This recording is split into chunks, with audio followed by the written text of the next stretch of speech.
Is it possible to like look at the debt kind of like a company? Like the U.S. makes so much GDP that the debt over like a 20-year period is not much.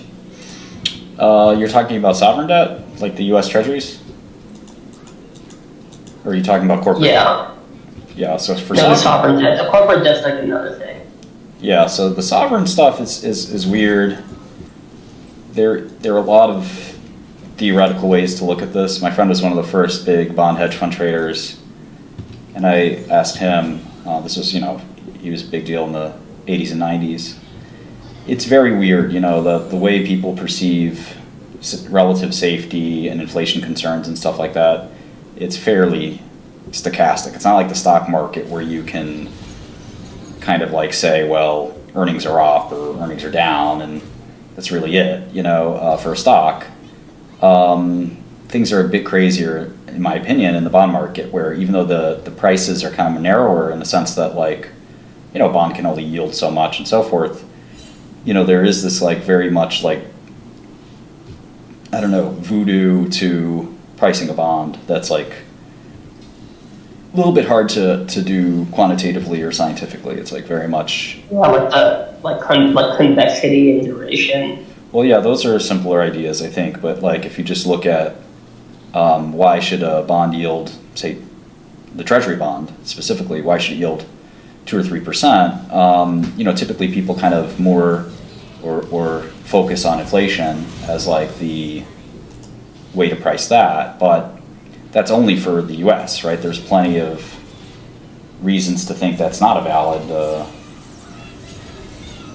way to do it for other countries, and it isn't, right? Brazilian bonds yield a lot higher. They also have higher inflation. So you have both inflation risk and you've got sort of default risk. And default risk for most countries is pretty small, obviously. But it's non-zero. And one of the biggest issues in the bond market has been that the US default rate is perceived to be non-zero, right? That's kind of the general wisdom. And obviously, I personally think that's wrong. I don't think it's non-zero. I think it's very small, but it's not zero. And there's a couple of ways to sort of look at countries' balance sheets, the same way you look at a company's income statements, you look at a country's income statement. And of course, a country's revenue is taxes, and a country's costs, operating costs, or it's things like defense and entitlement and stuff like that, of which we have quite a lot, obviously. So, there's ways to look at that, and you kind of look as a country spending more money than it should, or something like that. And I think our country is, but a country can make investments as well. And of course, our politicians don't look at these necessarily as investments. They kind of look at them as requirements and entitlements that are, in essence, required, or which again is to me like very, much the wrong way to look at it. But it is one of these things that the country, views this stuff as like essential for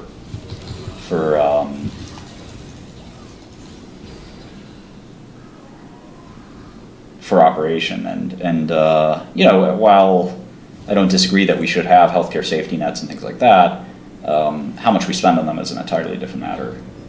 So anyway, yes, you can look at the solvency of a country to try to get a sense for like, is that something that is it possible that there's a default, which default is the only way you can lose money in a bond, right? Theoretically. Inflation is obviously a way you can sort of have your value of a bond eroded depending on the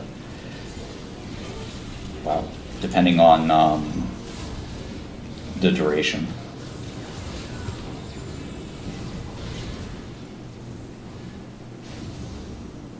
All right, my team has come alive here.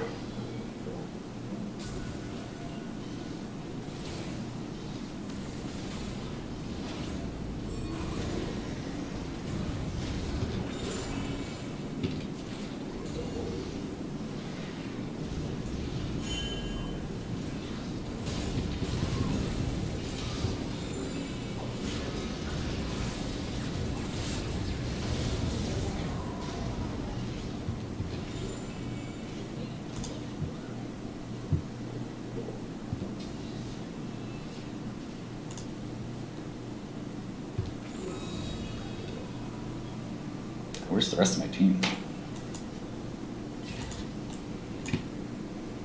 This Discord got wild yesterday. I don't know if you heard. No, what happened? Oh, I think 6-on-7. He came in and he had a lot of things to say, and IKK didn't like the way that he was saying them. Is probably the easiest way to put it. Oh, yeah. That was, yeah. I left. I had a guest I had to entertain, and It was like 2 hours of it, man. Like he had like a first wave, and then he came back, and then he wanted more, and then I wish IKK somebody was still around. I wish somebody would have recorded it. Yeah, It was, yeah, it was worth. that idea was floated actually. I think that they come up, yeah. They came. Wes was firm on the 2 hours, recording. yeah. You can sign up for the Godel beta. Let me get that out.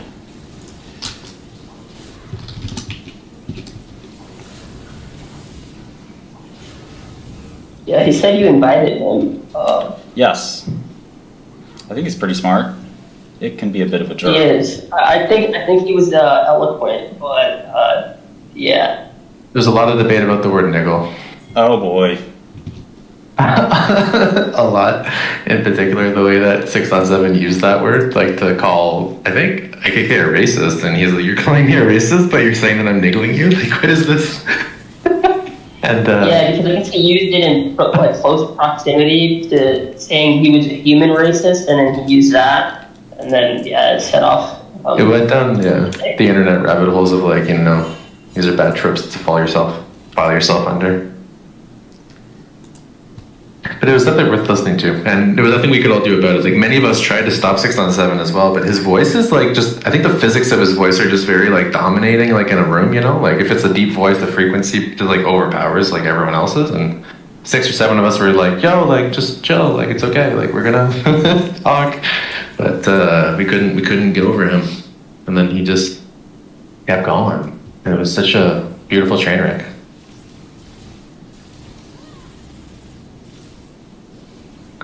Hopefully they didn't use the actual N-word. No. And keep in mind I'm streaming right now, so I have to be very careful about